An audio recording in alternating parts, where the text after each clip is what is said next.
Halloween party? Talagang matitigas sa mga ulo ninyo eh. Bakit ba kasi umuo kayo? Napupunta kayo doon. Ano ka ba, Kuya Arvin? Hindi naman malalaman ni nanay eh. Huwag ka lang kasi maingay dyan. Baka marinig pa tayo eh. Oo nga, Kuya.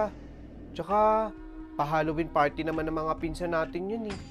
Baka maraming pagkain doon. Gugutom na nga ako eh. Huwag ka na lang maingay kay nanay. Suotin mo na lang yung costume mo. Pag ito, nalaman ni nanay, siguradong yari tayo. Basta, hindi makakarating to kay nanay ah. Kung hindi, tatamaan kayo sa aking dalawa.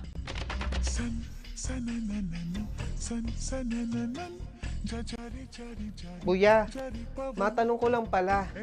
Diba, sa father side natin sila pinsan?